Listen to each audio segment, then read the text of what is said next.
শুরু হলো সব খবর, কম সময়ে সব খবর একসাথে। খবরটা খুব বড় করে বলবো না, কিন্তু যতখানি বলবো তত করে আপনি জেনে যেতে পারবেন আজ কোথায় কি হলো। নিয়মিত আয়োজনে সৌমিত্র সূত্র স্বাগত জানাচ্ছি। হাসপাতালে চিকিৎসাধীন বিএনপি চেয়ারপারসন খালেদা জিয়া এখন জীবন মৃত্যুর সন্ধিক্ষণে। বৃহস্পতিবার গুলশানে সংবাদ সম্মেলনে এই তথ্য জানিয়েছেন দলের মহাসচিব মির্জা ফখরুল ইসলাম আলমগীর।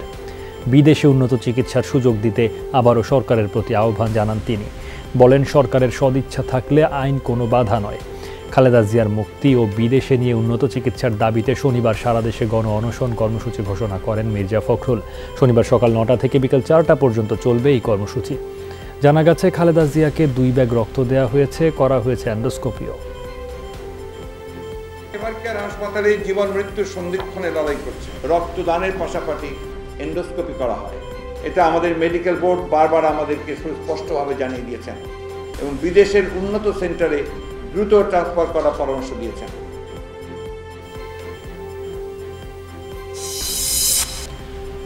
বিএনপি চেয়ারপারসন খালেদা জিয়াকে চিকিৎসার জন্য বিদেশে যাওয়ার অনুমতি না দিলে দলীয় এমপিরা সংসদ থেকে পদত্যাগও করতে পারেন।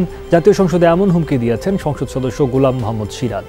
বলেন, চিকিৎসা বিএনপি চেয়ারপারসনের মৌলিক অধিকার, 2-1 দিনের মাঝে সিদ্ধান্ত নিতে সংশ্লিষ্টদের প্রতি অনুরোধ জানান তিনি। এর জবাবে আইনমন্ত্রী বলেন, বিএনপির দাবি অনুযায়ী খালেদা জিয়াকে বিদেশে পাঠানোর কোনো সুযোগ বাংলাদেশের সংবিধানে নেই।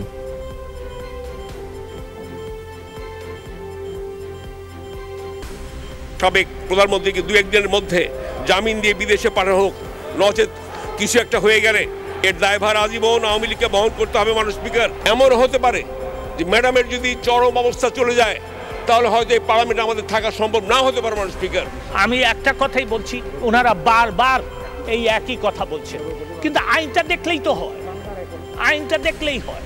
আইনের মধ্যে এই সুযোগ নাই। ওনারা আমাকে যত খুশি গালি দিতে পারেন, কিন্তু তাতে আমার কিছু আসে যায় না। আমি আইন মোতাবেক চলব। তথ্যমন্ত্রী ডক্টর হাসান মাহমুদ বলেছেন, খালেদা জিয়ার প্রতি প্রধানমন্ত্রী যে মানবতা দেখিয়েছেন তা নজিরবিহীন। বলেন, তিনি নিজে হলেও এতটা মানবতা দেখাতেন না। 56তম চট্টগ্রাম বিশ্ববিদ্যালয় দিবস উপলক্ষে আয়োজিত এক অনুষ্ঠানে একথা বলেন তথ্যমন্ত্রী।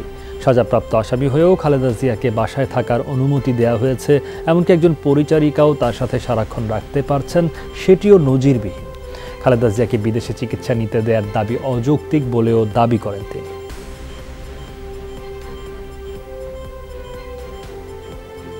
বঙ্গবন্ধু কন্যা যেই মহানুভবতা দেখিয়েছেন সেটি নজিরবিহীন। তার প্রতি যে মহানুভবতা মাননীয় প্রধানমন্ত্রী দেখিয়েছে, আমি ব্যক্তি হিসাবে কখনো সেটি দেখাতে পারতাম না, অন্য কেউ পারত না। বেগম খালেদা জিয়া পারতেন কিনা সেই প্রশ্নটা করে। বর্তমান নির্বাচন কমিশনের মেয়াদে নির্বাচন কমিশন আইন হচ্ছে না, এই তথ্য জানিয়েছেন আইনমন্ত্রী আনিসুল হক। বৃহস্পতিবার রাতে মন্ত্রীর গুলশানের বাসায় সুশাসনের জন্য নাগরিক সুজন নেতৃবৃন্দের সাথে মতবিনিময় শেষে এ তথ্য জানান তিনি। বলেন, এ ধরনের একটি আইন করতে সরকারও আগ্রহী। এর আগে আইনমন্ত্রীর কাছে নির্বাচন কমিশন আইনের একটি খসড়া রূপরেখা জমা দেয় সুজন। রাতে সংগঠনটির সম্পাদক ডক্টর বদিউল আলম মজুমদারের নেতৃত্বে ডক্টর শাহদিন মালিক, অধ্যাপক রুবায়েত ফেরদৌস সহ 6 সদস্যের প্রতিনিধি দল আইনমন্ত্রী আনিসুল হকের সঙ্গে দেখা করেন। মন্ত্রীর কাছে আসন্ন জাতীয় নির্বাচন সামনে রেখে কেমন ইসি হওয়া উচিত, কারা নির্বাচন কমিশনার হতে পারবেন, এসব বিষয়ে তাদের পরামর্শ তুলে ধরেন।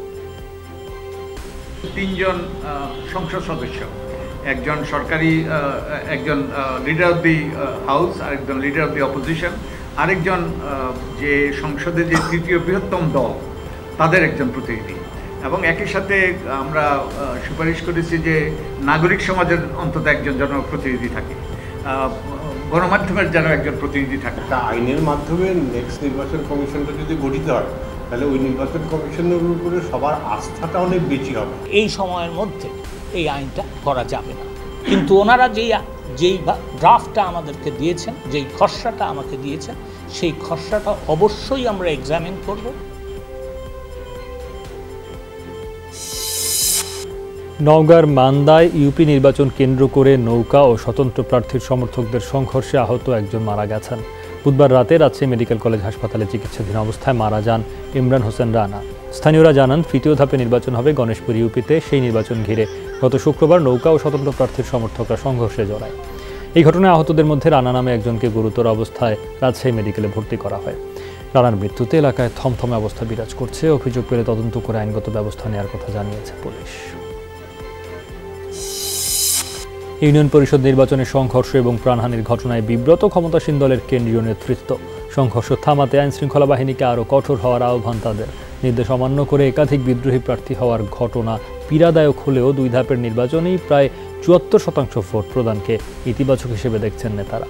কেন্দ্রীয় নেতারা বলছেন, বিএনপি প্রকাশ্যে নির্বাচনে না গেলেও স্থানীয় পর্যায়ে প্রতিপক্ষকে উস্কে দিচ্ছে নানাভাবে।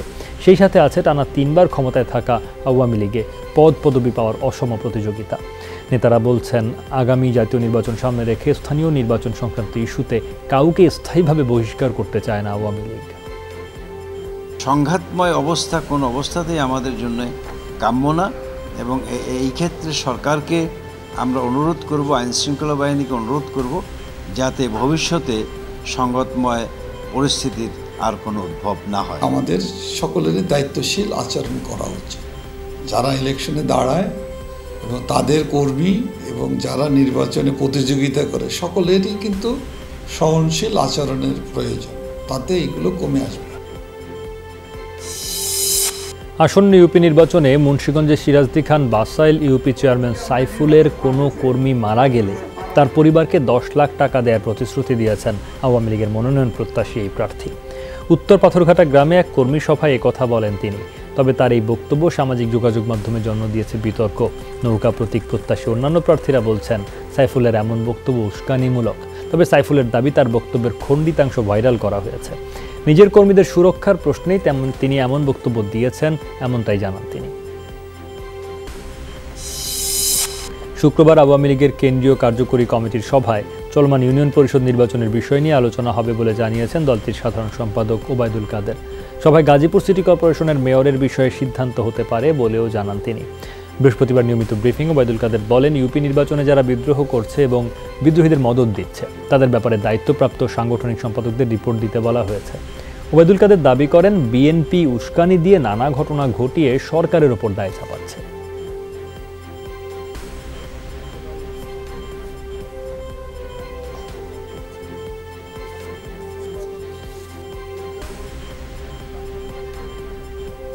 ইউনিয়ন পরিষদ নির্বাচনের উপর আলোচনা হবে এবং এখানে যারা বিদ্রোহ করছে এবং বিদ্রোহীদের যারা মদত দিচ্ছে সাংগঠনিক সম্পাদকদেরকে নির্দেশ দেওয়া হয়েছে তাদের ব্যাপারে নির্বাহী কমিটিতে রিপোর্ট দেওয়ার জন্য। গণ অধিকার পরিষদকে হুমকি মনে করছে সরকার, তাই প্রতিনিয়তই হামলা চালানো হচ্ছে। পল্টনে সংবাদ সম্মেলন করে এই অভিযোগ করেছেন সংগঠনের সদস্য সচিব নুরুল হক নূর। টাঙ্গাইলে মৌলানা ভাসানীর সমাধিতে শ্রদ্ধা নিবেদনের সময় তার উপর হামলার নিন্দা জানান তিনি। বলেন, ছাত্র ও তরুণদের আন্দোলনই বাংলাদেশের গণমানুষের কাছে সবচেয়ে বেশি গ্রহণযোগ্য, তাই অন্য সকল রাজনৈতিক দলের গলায় সরকার দড়ি পরিয়ে রাখলেও গণ অধিকার পরিষদকে তা করতে পারছে না, তাই হামলা করেই থামিয়ে রাখার অপচেষ্টা করা হচ্ছে। নূর বলেন, বিগত দিনে ভারত বিরোধী বক্তব্য ও আন্দোলনের কারণেই তাদের ওপর হামলা হয়েছে, তাই এই হামলাতেও সরকার এবং প্রতিবেশী রাষ্ট্রের মদদ রয়েছে। সরকার দেখছে সবাই মোটামুটি নিয়ন্ত্রণে আছে, সেখানে এই ছাত্র যুবক তরুণরা নিয়ন্ত্রণের বাইরে, যে কারণে কিন্তু আমাদেরকে এখন প্রধানতম টার্গেট করেছে। কারণ মোদি বিরোধী আন্দোলন বাম সংগঠনগুলো করেছে, অন্যান্য সংগঠন করেছে। আমাদের সংগঠনের 60 জন নেতাকর্মীকে গ্রেপ্তার করেছে এবং এখনো 7 জন নেতাকর্মী জেলে। সড়ক পরিবহন আইন, বিআরটি এর নির্দেশনা সবকিছুকে বৃদ্ধাঙ্গুলি দেখিয়ে সড়কে গলা কাটা ভাড়া আদায় করছেন বাস মালিকরা। তাদের কাছে জিম্মি হয়ে পড়েছেন সাধারণ যাত্রীরা। বিআরটিএ ব্যবস্থা নেওয়ার কথা বললেও কাজের কাজ কিছুই হচ্ছে না। রাজনৈতিকভাবে বাস মালিকদের স্বেচ্ছাচারিতার সমাধান করতে হবে বলে ইঙ্গিত সংস্থাটির। যাত্রীদের অভিযোগ, বিআরটিএ কিংবা যাদের এসব নিয়ন্ত্রণ করার কথা তারাই বাস মালিকদের পক্ষে। ভিন্ন কথা বলছে সংস্থাটি। সাধারণ মানুষ বলছেন, পাখির চোখে সমস্যার সমাধান খুঁজলে ভেতরের নৈরাজ্য চোখে পড়ে না। মাঠে সরব হতে হবে কর্তৃপক্ষকে। মালিকদের হিসাবটা নেওয়ার জন্য ওনারা এই ওই বিলের ভিতর থেকেই ওনারা সারাদিনের গাড়ির যে একটা আয় সেটা বুঝে নেয় না। ওবিল বন্ধ করছে, তাহলে ওবিল তো আমাকে সাইন করতেছে কি লিখে, আমরা ওটা লোকাল ভাবেই চালাইতাম। তো 20টা লোকে মনে করে লাড়ি বিড়ে করে লেছে, লাস্টে কথা কইলে মনে করে মার দিব। ওরা আমাদের সাথে চিল্লাচ্ছে, একবার ধাক্কাধাক্কি হচ্ছে, মারামারি হচ্ছে। আমরা অবশ্যই ব্যর্থ না, এবং এই অতিরিক্ত ভাড়ার যে আদায়ের যে সমস্যা, এই সমস্যাটা কিন্তু অন্য কোথাও নাই, বাংলাদেশে কোথাও নাই, এবং শুধুমাত্র ঢাকা শহরেই। গণপরিবহনে খারাপ আচরণ প্রতিরোধ ও হাফ ভাড়া বাস্তবায়নের দাবিতে বৃহস্পতিবার সকালে ঢাকা কলেজ এলাকায় সড়ক অবরোধ করে শিক্ষার্থীরা। এ সময় নিউ মার্কেট ও আশপাশের এলাকায় ঘণ্টাখানেকের জন্য যান চলাচল বন্ধ থাকে। তেলের দাম ও বাস ভাড়া বাড়ার অজুহাতে গত কদিন ধরে শিক্ষার্থীদের সাথে খারাপ আচরণ করা হচ্ছে বলে অভিযোগ শিক্ষার্থীদের। তারা জানায় আগেই এসব রুটে হাফ ভাড়ার ব্যবস্থা ছিল, কিন্তু পরিবহন শ্রমিকরা তা মানছেন না। শিক্ষার্থীদের বাস থেকে জোর করে নামানোর অভিযোগও করেন তারা। পরে পুলিশ এসে আশ্বাস দিলে শিক্ষার্থীরা অবরোধ তুলে নেয়। মালিক সমিতি শনিবারের মধ্যে সিদ্ধান্ত না দিলে আবারও অবরোধের ডাক দেওয়া হবে বলে জানায় শিক্ষার্থীরা। মিরপুরের বাসে শ্যামলী থেকে উঠি, আমি জিজ্ঞেস করলাম নিউ মার্কেটে আপনার ভাড়া কত, সে বলে 20 টাকা। আমি বললাম হাফ ভাড়া কত, বলে 15 টাকা। যেটা আগে ফুল ভাড়া ছিল সেটা শিক্ষার্থীদের জন্য এখন হাফ ভাড়া করছে। তার মানে এই যে পাহাড় সম চাপ, সেটা আমরা শিক্ষার্থীরা কিভাবে সহ্য করব? প্রতি কিলোমিটারে ভাড়া নিবে, কিন্তু তারা সেটা মানে নাই। তার আগে আমরা মিরপুর থেকে এখানে আসতাম 26 টাকায়, আজকে তারা নিচ্ছে 28 টাকা। এদিকে জগন্নাথ বিশ্ববিদ্যালয়ের এক ছাত্রীর কাছ থেকে হাফ ভাড়া না নেয়া ও তাকে লাঞ্ছনার ঘটনায় বুধবার রাতে বাস ভাঙচুর করে শিক্ষার্থীরা। এ সময় পুলিশ এক শিক্ষার্থীকে আটক করলে বাহাদুর শাহ পার্ক এলাকায় আগুন জ্বালিয়ে সড়ক অবরোধ করে বিক্ষোভ করে তারা। বুধবার সকালে এক নারী শিক্ষার্থী বিহঙ্গ পরিবহনে ক্যাম্পাসে যাওয়ার সময় ভাড়া নিয়ে হেলপার অসৌজন্যমূলক আচরণ করে।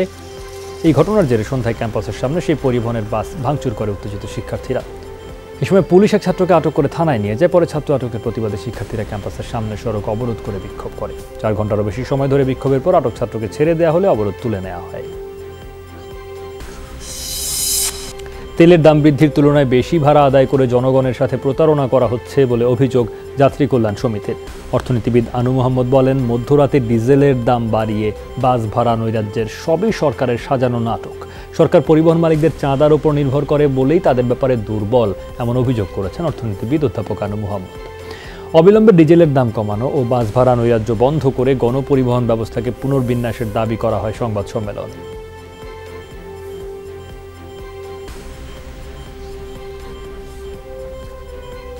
বিশাল অঙ্কের চাঁদাবাজি, এই চাঁদার টাকাটা লুটে নেওয়ার জন্যই মূলত যাত্রীদের কাছ থেকে সরকার নির্ধারিত ভাড়া থেকে 3 থেকে 4 গুণ ভাড়া যে আমাদের দিতে হচ্ছে। বিআরটিএ আসলে জনস্বার্থের যে বিষয়গুলো এগুলোতে অনুপস্থিত, তারা ঘুষ বাণিজ্যে আগ্রহী বেশি। রোহিঙ্গা ইস্যুতে প্রথমবারের মতো জাতিসংঘের সর্বসম্মতিক্রমে গৃহীত হলো প্রস্তাব। বুধবার সাধারণ পরিষদে মিয়ানমারের রোহিঙ্গা সহ অন্যান্য সংখ্যালঘু সম্প্রদায়ের মানবাধিকার পরিস্থিতি শীর্ষক রেজুলেশনটি যৌথভাবে উত্থাপন করে ওআইসি এবং ইইউ। প্রস্তাবটিতে 107টি দেশ সহ পৃষ্ঠপোষকতা প্রদান করেছে। ইউরোপীয় ইউনিয়ন এবং ওআইসি ছাড়াও প্রস্তাবে যুক্তরাষ্ট্র, কানাডা, অস্ট্রেলিয়া, নিউজিল্যান্ড, জাপান সহ বিভিন্ন দেশ সমর্থন জুগিয়েছে।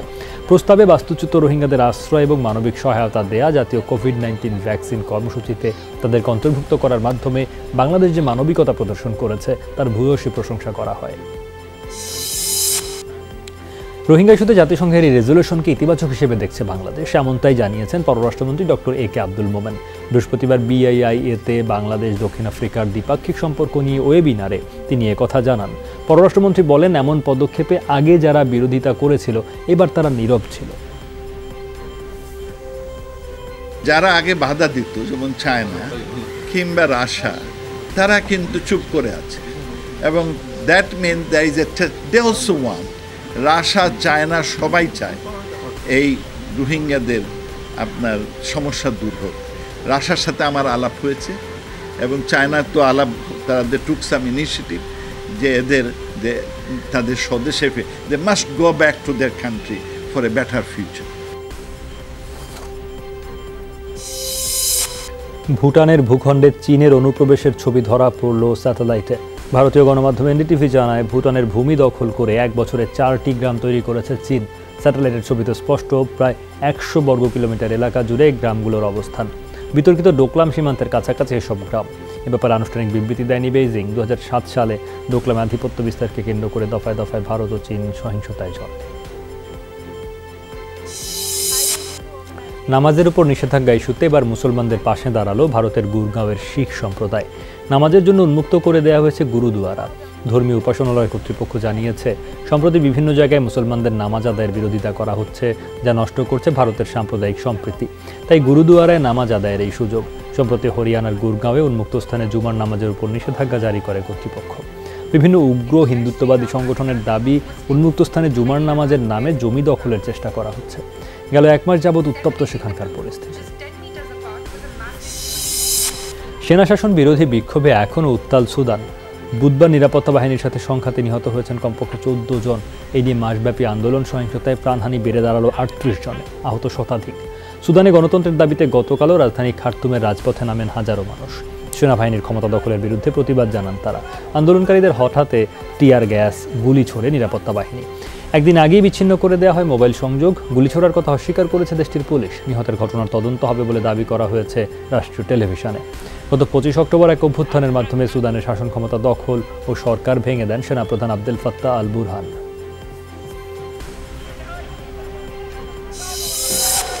গ্রিসের দ্বিতীয় বৃহত্তম শহর হেসালোনিকিতে সংঘাতে জড়ালো শান্তিপূর্ণ বিক্ষোভকারী এবং পুলিশ। বুধবার একনায়ক শাসনামল সমাপ্তির 48 বছর পূর্তিতে ছিল বিশাল আয়োজন। শহরটিতে শান্তিপূর্ণ মিছিলে নামেন 14,000-এর মতো মানুষ, কিন্তু পুলিশ সদস্যদের লক্ষ্য করে পেট্রোল বোমা ছোড়ে কিছু তরুণ, যা ঠেকাতে টিয়ার গ্যাস এবং জলকামান ব্যবহার করে নিরাপত্তা বাহিনী। কেউ আহত হননি। নাশকতা ছড়ানোয় আটক হয় কমপক্ষে 20 জন। একই রকম সহিংসতা ছড়ায় রাজধানী এথেন্সেও। 1973 সালে একনায়কতন্ত্রের বিরুদ্ধে আন্দোলনের নেতৃত্ব দেয় গ্রিক শিক্ষার্থীরা। সে সময় রক্তক্ষয়ী সংঘাতে প্রাণ হারান কমপক্ষে 20 জন। বাংলাদেশ পাকিস্তান টি-20 সিরিজের খবর। 3 ম্যাচ সিরিজের প্রথম টি-20তে আজ পাকিস্তানকে আতিথ্য দেবে বাংলাদেশ। বিশ্বকাপের ব্যর্থতা ভুলতে সামর্থ্যের শতভাগেরও বেশি দিয়ে খেলতে চায় ক্রিকেটাররা, জানিয়েছেন মাহমুদুল্লাহ রিয়াদ। তারুণ্য নির্ভর দল নিয়ে পাকিস্তানের বিপক্ষে সিরিজ চ্যালেঞ্জিং হলেও ফরম্যাটটা ছোট্ট বলে আশাবাদী রিয়াদ। ঘরের মাঠে বাংলাদেশ ভয়ঙ্কর দল, তাই টাইগারদেরকে সহজভাবে নিচ্ছে না পাকিস্তান, জানিয়েছেন বাবর আজম। মিরপুরে ম্যাচটি শুরু হবে বাংলাদেশ সময় দুপুর 2টায়। টি-20 এমন একটা ফরম্যাট পার্টিকুলার যেটা আপনি যদি আপনার স্কিল লেভেল খুব ভালোভাবে এক্সিকিউট করতে পারেন এগেইনস্ট এনি টিম, তো আপনি ভালো রেজাল্ট করা সম্ভব। মোর দেন 100% এফোর্ট দিয়ে এই সিরিজটা খেলবো ইনশাআল্লাহ। কন্ডিশনস মে আপ ইজি। বিশ্বকাপে যারা বেঞ্চে বসেছিল তাদের একটু সুযোগ দিতে চাই। ঘরের মাঠে বাংলাদেশ ভয়ঙ্কর দল, ওদের হালকাভাবে নেয়ার সুযোগ নেই। অস্ট্রেলিয়া, নিউজিল্যান্ডকে ওরা মিরপুরে হারিয়েছে। বাংলাদেশ দলে দারুণ কিছু ক্রিকেটার আছে, আমরা তাই সেরা প্রস্তুতি নিয়েই মাঠে নামবো। বাংলাদেশ ও পাকিস্তানের মধ্যকার 3 ম্যাচের টি-20 সিরিজের জন্য ম্যাচ অফিসিয়ালস ঘোষণা করেছে বিসিবি। সিরিজের জন্য নিয়ামুর রশিদ রাহুলকে রাখা হয়েছে ম্যাচ রেফারি হিসেবে। শুক্রবার প্রথম টি-20তে ফিল্ড আম্পায়ার হিসেবে থাকছেন শরফুদ্দুল্লাহ সৈকত ও মাসুদুর রহমান মুকুল। টিভি আম্পায়ার গাজী সোহেল এবং চতুর্থ আম্পায়ার হিসেবে থাকবেন তানভীর আহমেদ। 20 নভেম্বর ফিল্ড আম্পায়ারের দায়িত্ব পালন করবেন গাজী সোহেল ও তানভীর আহমেদ। টিভি আম্পায়ার ও চতুর্থ আম্পায়ারের ভূমিকায় থাকবেন মাসুদুর রহমান মুকুল এবং শরফুদ্দুল্লাহ সৈকত। 22 নভেম্বর শেষ টি-20তে ফিল্ড আম্পায়ার হিসেবে থাকছেন মাসুদুর রহমান মুকুল ও তানভীর আহমেদ। টিভি আম্পায়ার এবং চতুর্থ আম্পায়ারের দায়িত্ব পালন করবেন শরফুদ্দুল্লাহ সৈকত ও গাজী সোহেল। 4 সিরিজ পর বাংলাদেশ পাকিস্তান টি-20 সিরিজ দিয়েই গ্যালারিতে প্রবেশের সুযোগ পাচ্ছেন সমর্থকরা। ধারণ ক্ষমতার 50% সমর্থককে মাঠে ঢোকার অনুমতি দিয়েছে বিসিবি। ম্যাচের আগের দিন বৃহস্পতিবারও টিকিটের জন্য বেশ ভিড় দেখা যায় কাউন্টারগুলোতে। তবে টিকিট ক্রেতার কাছে থাকতে হবে 2 ডোজ টিকা নেওয়ার সনদ। টিকিটের মূল্য নির্ধারণ করা হয়েছে সর্বনিম্ন 100, সর্বোচ্চ 1000 টাকা।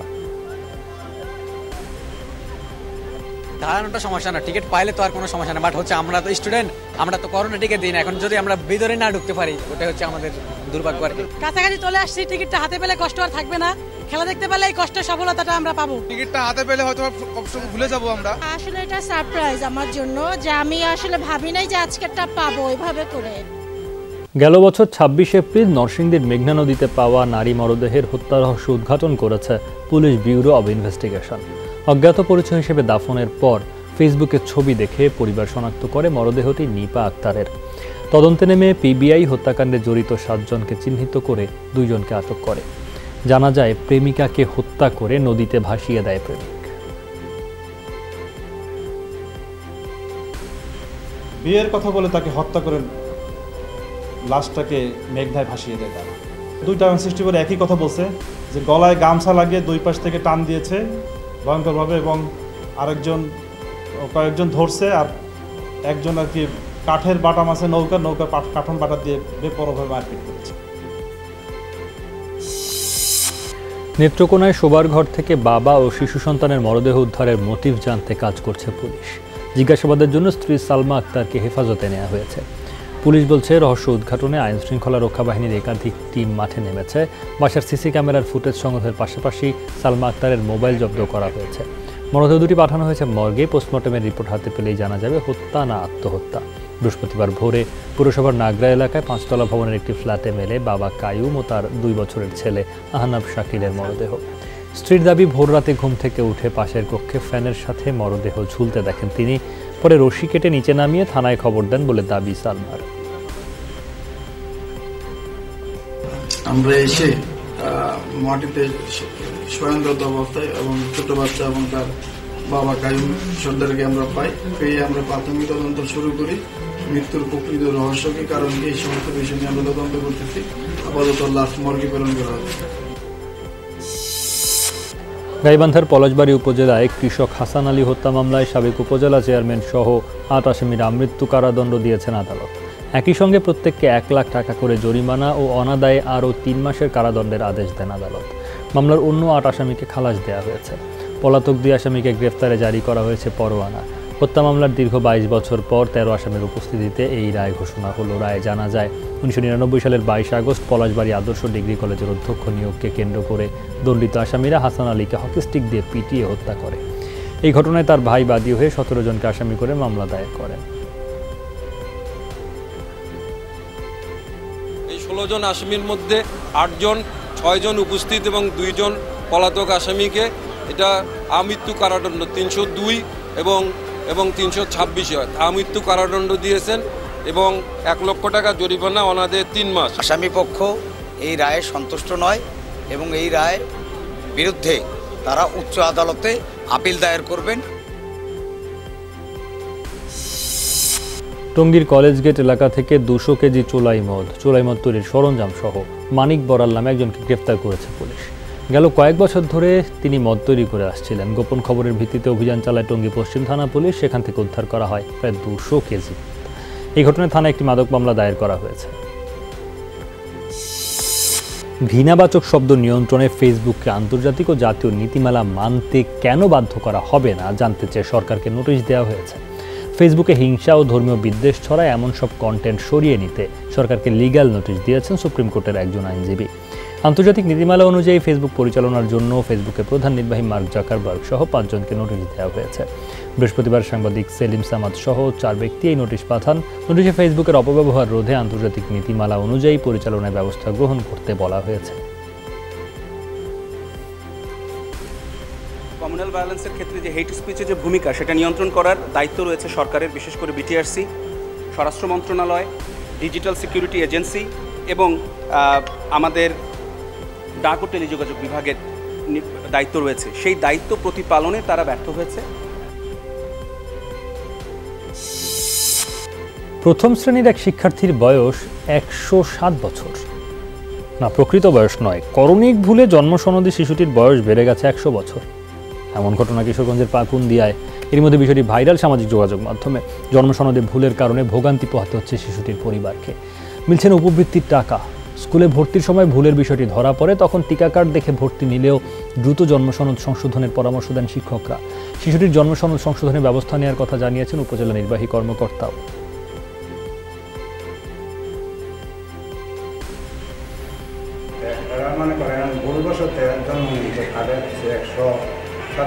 সে উপবৃত্তি কিভাবে পাবে এবং সে লেখাপড়া কিভাবে করবে। জন্ম নিবন্ধন কার্ড দিতে বললে উনি আবার যে জন্ম নিবন্ধন কার্ড দেয়, এখানে দেখা গেল ওই আনিকা জামশেদপুর বয়স 107 বছর হয়ে যায়।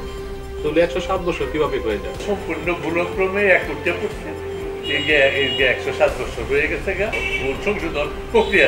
আমি আমাদের জন্ম মৃত্যু নিবন্ধন আইন যেটা আছে সেই আইনের আলোকে সংশোধনের জন্য ব্যবস্থা নিচ্ছি। 10 বছরের মধ্যে সর্বোচ্চ মূল্যস্ফীতি দেখল ব্রিটেন। জাতীয় পরিসংখ্যান অফিসের তথ্য অনুসারে আবাসন খাতে বিদ্যুৎ বিল বৃদ্ধি পাওয়ায় এই প্রভাব। সংশ্লিষ্টদের ধারণা, ডিসেম্বর থেকেই সুদের হার বাড়াতে পারে ব্যাংক অব ইংল্যান্ড। অক্টোবরে ভোক্তা পর্যায়ে মূল্যস্ফীতি 4.2% পৌঁছেছে। গেল সেপ্টেম্বরে এই হার ছিল 3.1%। ব্রিটিশ অর্থমন্ত্রী ঋষি সুনাক জানিয়েছেন, ক্রমবর্ধমান মূল্যস্ফীতির লাগাম টানতে বিদ্যুতের ব্যবহার কমানোর উপর গুরুত্ব আরোপ করছে সরকার। এজন্য কোভিড-19 সংক্রান্ত বেশিরভাগ জরুরি সহায়তা বন্ধ হচ্ছে।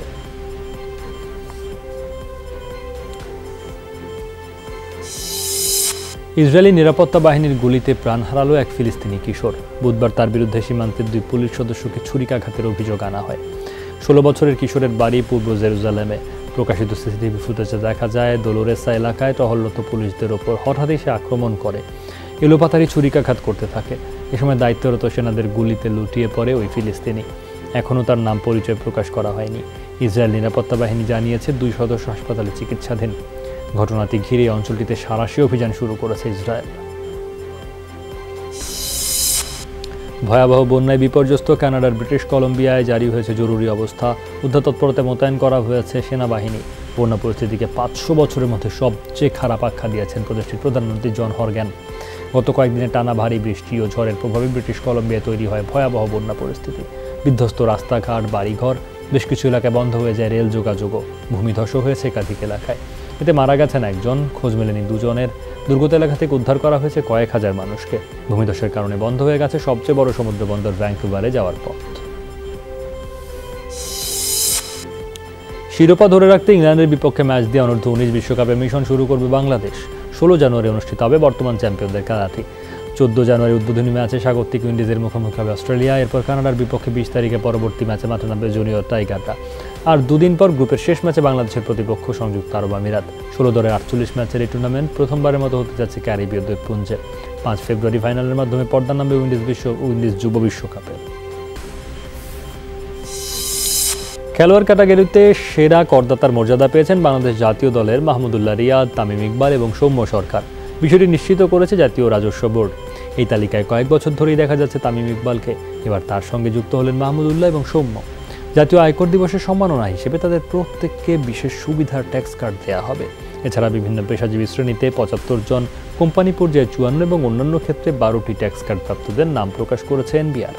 এর আগে সাকিব আল হাসান এবং মাশরাফি বিন মুর্তজা সেরা করদাতা নির্বাচিত হয়েছিলেন।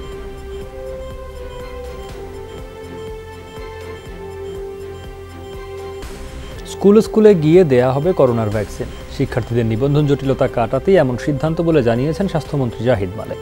মন্ত্রী জানান, টিকার কোনো সমস্যা হবে না, কারণ আগেই সিনোভ্যাকের কাছ থেকে 7 কোটি টিকা কিনেছে বাংলাদেশ। আগামী মাস থেকে এই টিকা আসা শুরু হবে বলে আশা প্রকাশ করেন তিনি। জানান, 6 মাস পর থেকে ভ্যাকসিনের জন্য অনলাইন আবেদন বাধ্যতামূলক করা হবে। এখন পদ্ধতি হলো একটা স্কুলে 5টা স্কুল থেকে ছাত্র আসবে। ডিজি হেলথ ওনারাই এখন টিম নিয়ে ওই সমস্ত স্কুলে নিয়ে যাবে এবং টিকা দেবে, যাতে সমস্যাটা না হয়। সিনোভ্যাক আমরা WHO-র কাছ থেকে ক্রয় করেছি এবং সেই শিডিউল আমাদেরকে এখনও সেভাবে পুরোপুরি দেয় নাই। আগামী 2 ডিসেম্বর থেকে শুরু হচ্ছে এবছরের উচ্চ মাধ্যমিক পরীক্ষা। 3টি বিষয়ে সংক্ষিপ্ত প্রশ্নে পরীক্ষা নেওয়া হবে। শিক্ষামন্ত্রী ডাক্তার দীপুমণি জানিয়েছেন, পরীক্ষায় প্রশ্ন ফাঁস ঠেকাতে আগামী 25 নভেম্বর থেকে 3 জানুয়ারি পর্যন্ত সব কোচিং সেন্টার বন্ধ রাখা হবে। পরিবর্তিত পরিস্থিতিতে সীমিত পরিসরে উচ্চ মাধ্যমিক পরীক্ষা শিক্ষার্থীদের আত্মবিশ্বাস যোগাবে। এবছর উচ্চ মাধ্যমিক পরীক্ষায় ভিন্ন সময়ে বিজ্ঞান, মানবিক এবং ব্যবসায় শিক্ষা বিভাগের শিক্ষার্থীদের পরীক্ষা অনুষ্ঠিত হবে। এর পরবর্তী পর্যায়ে গিয়ে তাদের যেন সেই যে কয়েক মাস পিছিয়ে আছে সেটার যেন পুরো তাদের পরবর্তী পর্যায়ের পুরো সময়টাই যেন টেনে বেড়াতে না হয়, সেজন্য বিশ্ববিদ্যালয় পর্যায়ে, এখন যেহেতু এখন এইচএসসির কথা বলছি, বিশ্ববিদ্যালয় পর্যায়ে গিয়ে যেন এটাকে আমরা সমন্বয় করতে পারি, সেই ব্যবস্থাটি আমরা করব। তৃতীয় দিনের মতো করাইল বস্তিতে দেয়া হয়েছে করোনা টিকা। বৃহস্পতিবার কেন্দ্রে আসা সবাই নির্বিঘ্নে টিকা নিয়েছেন, তবে ভিড় কম থাকায় বুথের সংখ্যা কয়েকটি কমানো হয়েছে। যাদের জাতীয় পরিচয়পত্র নেই তারা জন্ম নিবন্ধন সনদের মাধ্যমেই টিকা নেন। একাধিক কেন্দ্রে টিকা কার্যক্রম চলায় নির্বিঘ্নে চলেছে কার্যক্রম। বস্তির আনসার ক্যাম্প কেন্দ্রটি আংশিক বন্ধ করে সেখানে রেজিস্ট্রেশনের কাজ চলছে। করাইলের পর পর্যায়ক্রমে অন্য বস্তিতেও দেয়া হবে করোনার টিকা। না, ব্যথাটা তো কিছু পাইনি, ভালোই। প্রথম বলছে বাচ্চা তাদের ছোট তাদেরকে দিবে না, তো বলছে দিবে, তার জন্য দিলাম, সবাই দিতেছে এই হিসাবে দিলাম। দেশে করোনায় 24 ঘন্টায় আরও 5 জন প্রাণ হারিয়েছেন। মোট মৃত্যু 27,939। নতুন শনাক্ত 244 জন। পরীক্ষার অনুপাতে শনাক্তের হার 1.25%।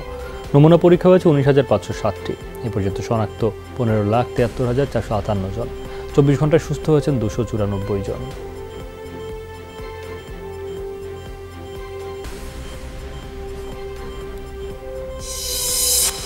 ভর্তিতে অনিয়মের অভিযোগে চট্টগ্রামের বেসরকারি সাউদার্ন বিশ্ববিদ্যালয়ে একাডেমিক ভবনে তালা দিয়েছে আইন বিভাগের সাবেক শিক্ষার্থীরা।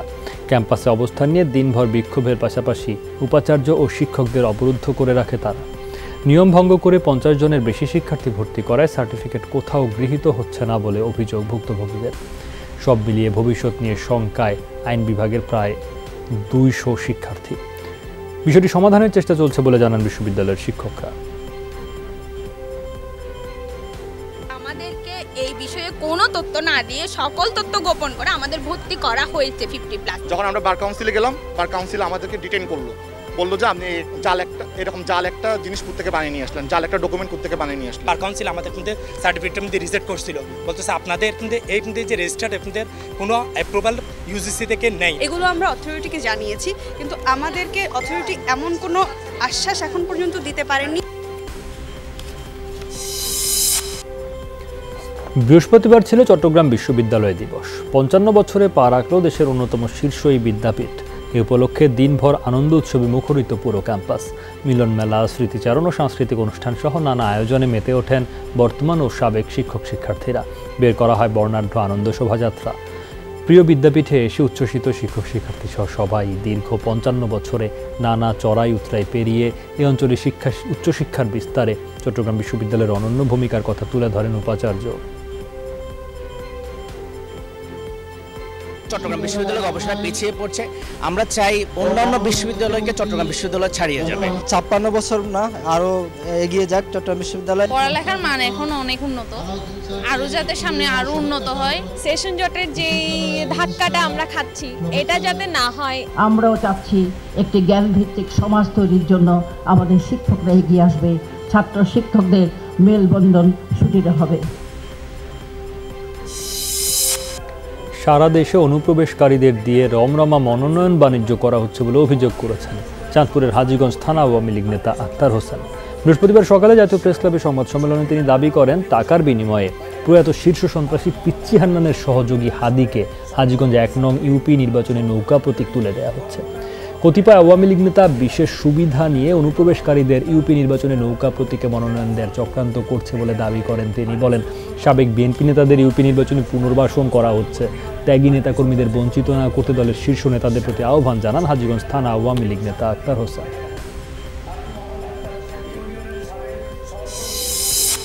যমুনা গ্রুপের কর্পোরেট সোশ্যাল রেসপন্সিবিলিটি কর্মসূচির অংশ হিসেবে প্রয়াত চেয়ারম্যান নুরুল ইসলাম স্মরণে রক্তদান কর্মসূচির আয়োজন করা হয়েছে। Nurul Islam foundation blood bank প্রকল্পের জন্য যমুনা ফিউচার পার্কে এই আয়োজন করা হয়।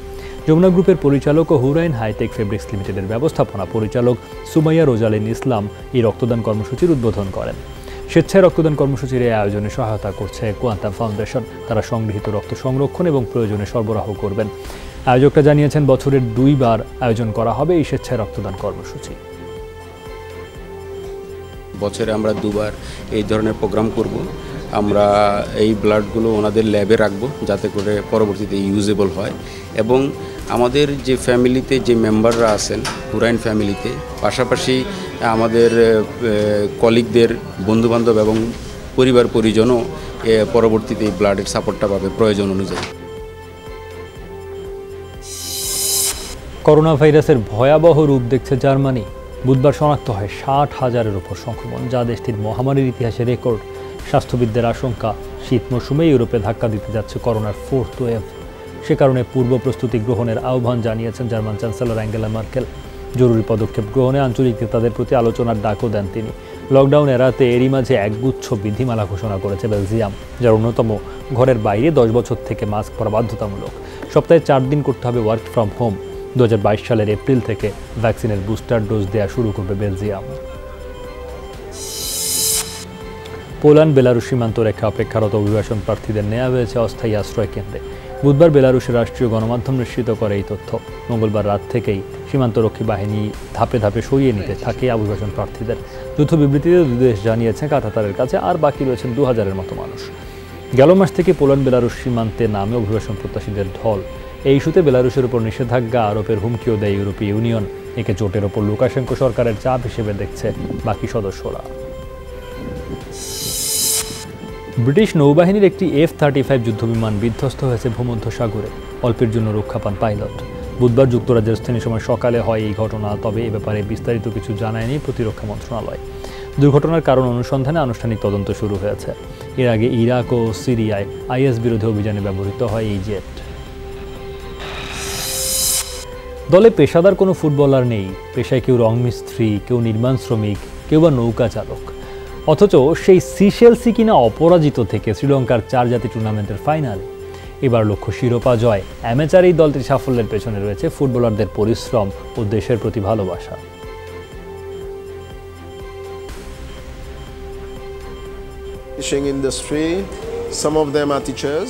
দলের সদস্যদের কারোরই প্রধান পেশা ফুটবল নয়। অধিনায়ক সেটিনো স্টিভ নৌকা চালক, কেউ শিক্ষক, কেউ নির্মাণ শ্রমিক, কেউ রং মিস্ত্রি, কেউ বা দোকানদার।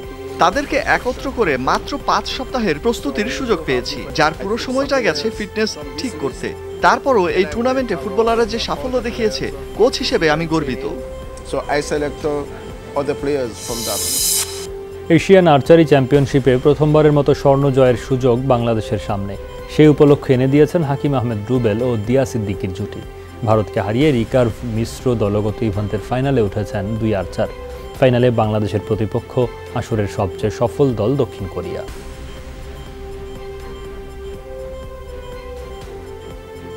কোচদের ইন্সপিরেশনে আমার সেলফ কনফিডেন্টটা অনেক বেড়ে গেছে। গতদিন আমরা খেলছি ব্রোঞ্জ মেডেল ম্যাচ এবং সেরকম একটা ফাইনাল স্টেজে খেলা হয়েছে। তো ওই অনুযায়ী আমার কনফিডেন্সটা আছে যে আমি আমার বেস্টটা দিয়ে চেষ্টা করলে ইনশাল্লাহ কোরিয়াকে হারাই দিতে চাই। দেশে তো আসলে ভালো পর্যায়ে নিতে যাওয়ার প্রত্যেকটা প্লেয়ারের একটা স্বপ্ন থাকে। তো আমরা আমাদের চেষ্টা করব যাতে আমাদের বেস্টটা প্রয়োগ করে তাদের সাথে হাড্ডাহাড্ডি করে লড়াই করে একটা ভালো রেজাল্ট দেওয়ার জন্য। 1.5 মাস পর খুলনা জেনারেল হাসপাতালের মেডিকেল টেকনোলজিস্ট প্রকাশ কুমার দাসের বিরুদ্ধে মামলা করেছে দুদক। বৃহস্পতিবার জেলা সমন্বিত কার্যালয়ের উপসহকারী পরিচালক খন্দকার কামরুজ্জামান মামলাটি করেন।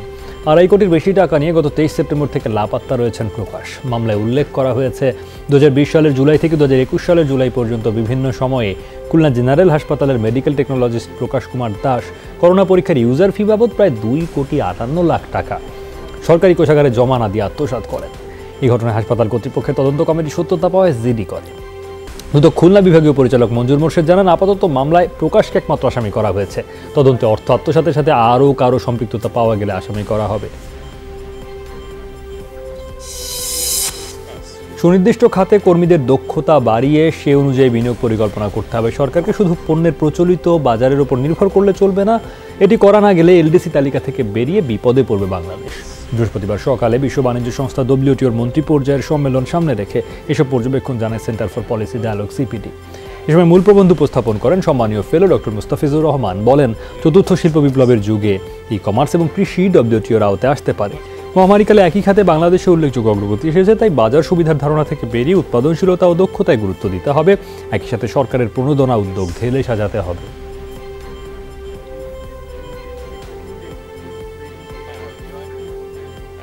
এগ্রিমেন্ট অন এগ্রিকালচার ও স্মল আমাদের যেসব ফার্মাররা আছে তাদের স্বার্থটা কিভাবে বজায় থাকবে। ই কমার্সের উপরে আলোচনা হচ্ছে, মাইক্রো এবং স্মল এন্টারপ্রাইজের উপরে আলোচনা হচ্ছে। এগুলো ডাব্লিউটিওর বাইরে, কিন্তু একসময় এগুলো ডাব্লিউটিওতে নিয়ে আসা হবে। বাজার সুবিধা নির্ভর প্রতিযোগিতা সক্ষমতা থেকে আমাদেরকে উৎপাদনশীলতা এবং দক্ষতা নির্ভর প্রতিযোগিতা সক্ষমতাতে আমাদেরকে উত্তরণ করতে হবে। সুন্দরবনের শরণখোলা রেঞ্জের দুবলার চরের আলোর কোলে বঙ্গোপসাগর মোহনায় অনুষ্ঠিত হচ্ছে রাস পূজা। বৃহস্পতিবার সন্ধ্যায় সনাতন ধর্মাবলম্বীদের এই অনুষ্ঠান শুরু হয়। শুক্রবার ভোরে ভক্তরা পাপ মোচনের আশায় অংশ নেবেন রাস পূর্ণিমার পূর্ণ স্নানে। এবারে রাস পূজা ও স্নানের অনুমতি দেওয়া হলেও সুন্দরবনের জীববৈচিত্র্য সংরক্ষণের স্বার্থে রাস মেলার অনুমতি দেয়নি বন বিভাগ।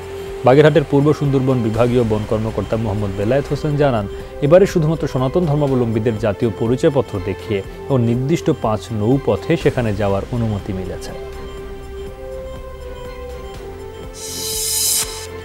নবান্ন উপলক্ষে যুগ যুগ ধরে বগুড়ার শিবগঞ্জের উথলিতে বসে মাছের মেলা। সূর্যোদয় থেকে সূর্যাস্ত পর্যন্ত চলে মেলা। বাহারি নামের বিভিন্ন ওজনের মাছের পসরা সাজান ব্যবসায়ীরা। ঘুরে ঘুরে কোন দোকানে কত ওজনের মাছ উঠলো তা দেখার আগ্রহ সব বয়সের মানুষের। সামর্থ্য অনুযায়ী মাছ কিনেও বাড়ি ফেরেন অনেকে। একদিনের মেলায় কেনা বেচা হয় অন্তত 1.5 কোটি টাকার মাছ। মাছের মেলায় মাঠ থেকে সদ্য তোলা নতুন সবজি কয়েক গুণ বেশি দামে বেচা কেনা চলে। 25 টাকা কেজির আলু বেচা কেনা হয় 300 থেকে 350 টাকায়। মাছের ওজন সেরকম দাম। রুই এটা 400 টাকা কেজি, এটা 300 টাকা কেজি।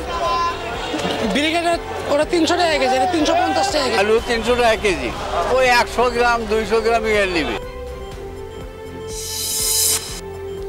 আমন মৌসুমে ধান চাল সংগ্রহ অভিযানে মিল মালিকদের সাথে চুক্তির সময়সীমা বৃদ্ধি করেছে সরকার। খাদ্য বিভাগের সাথে মিল মালিকদের চুক্তি করার শেষ দিন ছিল বৃহস্পতিবার। নতুন সিদ্ধান্ত অনুযায়ী আগামী 25 নভেম্বর পর্যন্ত চুক্তি করতে পারবেন মিল মালিকরা। এবছর ধান কেনার লক্ষ্যমাত্রা ধরা হয়েছে 3 লাখ টন, আর সিদ্ধ চাল কেনা হবে 5 লাখ টন। প্রতি কেজি সেদ্ধ চালের দাম ধরা হয়েছে 40 টাকা, আর প্রতিমন ধান কেনা হবে 1080 টাকায়। এই সংগ্রহ অভিযান চলবে আগামী 28 ফেব্রুয়ারি পর্যন্ত। গত 7 নভেম্বর আমন মৌসুমে ধান চাল সংগ্রহ অভিযান আনুষ্ঠানিকভাবে উদ্বোধন করা হয়। 3 দিনের টানা বৃষ্টি ভাসিয়ে নিয়ে গেছে ঝিনাইদহের কৃষকদের স্বপ্ন। 6 উপজেলার অনেক আমন খেতেই জমেছে পানি। ফসল বাঁচাতে অনেকেই শেষ চেষ্টা করছেন। যার নষ্ট হয়ে গেছে তিনি গোখাদ্য হিসেবে বেচে দিচ্ছেন কষ্টের ফসল। কৃষকদের দাবি বিঘা প্রতি একটি জমিতে চাষাবাদে খরচ কমপক্ষে 15,000 টাকা। ফসলহানির পর হতাশায় সবাই। আগামী দিনগুলো নিয়ে দেখা দিয়েছে অনিশ্চয়তা। স্থানীয় কৃষি অফিসের তথ্য মতে জেলায় চলতি মৌসুমে 1,04,612 হেক্টর জমিতে আমন আবাদ হয়েছিল। এ পর্যন্ত 28 ভাগ ধান কাটা শেষ হয়েছে। ক্ষয়ক্ষতি নিরূপণে কাজ শুরু করেছে কৃষি অফিস। বঙ্গবন্ধু জন্মশতবার্ষিকী উদযাপনের অংশ হিসেবে খাগড়াছড়িতে শুরু হয়েছে 4 দিনব্যাপী আর্ট ক্যাম্প। জেলা পরিষদ হর্টিকালচারাল পার্কে ক্ষুদ্র নৃগোষ্ঠীর সাংস্কৃতিক ইনস্টিটিউটের উদ্যোগে আর্ট ক্যাম্পের আয়োজন করা হয়েছে। উদ্বোধন করেন খাগড়াছড়ি পার্বত্য জেলা পরিষদের চেয়ারম্যান মংসুইপ্রু চৌধুরী অপু। এই সময় পার্বত্য জেলা পরিষদের মুখ্য নির্বাহী কর্মকর্তা বশিরুল হক ভূঁইয়া উপস্থিত ছিলেন। আর্ট ক্যাম্পে 3 পার্বত্য জেলার 20 জন চিত্রশিল্পী অংশ নিয়েছেন। আগামী রোববার প্রদর্শনীর মাধ্যমে পর্দা নামবে এই আসরের। ডিজিটাল বাংলাদেশ ও নগদ অর্থের লেনদেন কমিয়ে আনতে গুরুত্বপূর্ণ ভূমিকা রাখছে মাস্টার কার্ড। এটিএমের পাশাপাশি এখন পজ মেশিন ও অনলাইনের পেমেন্ট হচ্ছে কার্ডের মাধ্যমে। করোনাকালে কার্ডের লেনদেন বেড়েছে 26% বেশি। ডিজিটাল পেমেন্ট টেকনোলজি মাস্টার কার্ডের 30 বছর পূর্তির অনুষ্ঠানে এসব কথা জানান বক্তারা। 30 বছর পূর্তি উপলক্ষে ব্যাংক, আর্থিক প্রতিষ্ঠান ও মার্চেন্টদের শীর্ষ পার্টনার হিসেবে এক্সেলেন্ট অ্যাওয়ার্ড প্রদান করে মাস্টার কার্ড। 1991 সালে মাস্টার কার্ড বাংলাদেশে তার বাণিজ্যিক কার্যক্রম শুরু করে। ভোক্তাদের জন্য বেকম্যানস প্রথমবারের মতো আয়োজন করেছে বেকম্যানস বিস্কিট ফেস্টিভ্যাল। বৃহস্পতিবার প্রতিষ্ঠানের পক্ষ থেকে এই তথ্য জানানো হয়। দেশের 61টি জেলায় এই আয়োজন করা হয়েছে। প্রতিদিন সকাল 10টা থেকে রাত 9টা পর্যন্ত সবার জন্য উন্মুক্ত থাকবে বিস্কিট ফেস্টিভ্যাল। আয়োজকরা জানান ফেস্টিভ্যাল থাকবে এক্সাইটিং সব ফান অ্যান্ড গেমস। শুক্র শনিবার বেকম্যান বিস্কিট ফেস্টিভ্যালের প্রথম আসর শুরু হবে রবীন্দ্র সরোবরে, উত্তরা 3 নম্বর সেক্টর ফ্রেন্ডস ক্লাব মাঠে 26 ও 27 নভেম্বর এবং আগামী 7 ও 8 জানুয়ারি লালবাগে শহীদ আব্দুল আলিম খেলার মাঠেও এই আয়োজন করা হয়েছে। চীনের রাষ্ট্রীয় গণমাধ্যম দাবি করেছে সুস্থ ও নিরাপদে আছেন পেং শুয়াই। উইমেন্স টেনিস অ্যাসোসিয়েশনের চেয়ারম্যানকে ইমেইল করেছেন তিনি। বুধবার সিজিটিএন প্রকাশ করে মেইলটির স্ক্রিনশট। চিঠিতে পেংয়ের ওপর যৌন নিপীড়নের তথ্য ঠিক নয় বলে উল্লেখ করা হয়। তবে মেইলের সত্যতা নিয়ে সন্দেহ প্রকাশ করেছেন ডব্লিউটিএ চেয়ারম্যান। বলেন মেইলটি পেংয়ের নিজ হাতে লেখা বলে বিশ্বাস করতে পারছেন না তিনি। স্ক্রিনশটটি সামাজিক যোগাযোগ মাধ্যমে ছড়িয়ে পড়লে আলোচনার ঝড় ওঠে।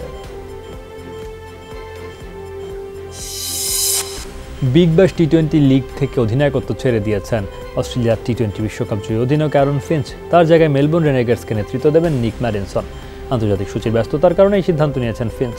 নতুন মৌসুমে দলের সিনিয়র মেন্টরের ভূমিকা দেখা যাবে তাকে। এর আগে 2 বার বিগ ব্যাশ অধিনায়কত্বের অভিজ্ঞতা রয়েছে ম্যাডিনসনের। এবার তৃতীয় দল হিসেবে রেনেগেটসকেও নেতৃত্ব দিচ্ছেন তিনি। আবুধাবি টি10 লিগে খেলা হচ্ছে না পাকিস্তানের তারকা পেসার মোহাম্মদ আমিরের। করোনা ভাইরাসে আক্রান্ত হয়ে টুর্নামেন্ট থেকে ছিটকে গেলেন তিনি। টি10 লিগের 5ম আসরে বাংলা টাইগার্সের হয়ে খেলার কথা ছিল আমিরের। গত 8 নভেম্বর করোনা পজিটিভ হন এই পেস তারকা। ডাক্তারের পরামর্শ নিয়ে নিজ ঘরে আইসোলেশনে আছেন তিনি। এদিকে টি10 লিগ মিস গেলেও সুস্থ হয়ে লঙ্কান প্রিমিয়ার লিগের জন্য নিজেকে তৈরি করার কথা জানিয়েছেন মোহাম্মদ আমির। বদলে গেছে ক্রিকেটের জুয়ার ধরন। এখন জুয়া হয় ম্যাচের ছোট ছোট অংশে, এমনকি প্রতি ওভার, প্রতি বল ধরে। আইসিসি দুর্নীতি দমন কমিশনের সাধারণ সম্পাদক অ্যালেক্স মার্শাল মনে করেন অন্যান্য ইভেন্টের মতো ক্রিকেট যত আধুনিক হচ্ছে, পাল্লা দিয়ে বাড়ছে ফিক্সিংয়ের নানা কৌশল, আধুনিক জুয়া ঠেকাতে প্রতিনিয়তই ভাবছে ক্রিকেটের সর্বোচ্চ নিয়ন্ত্রক সংস্থা আইসিসি।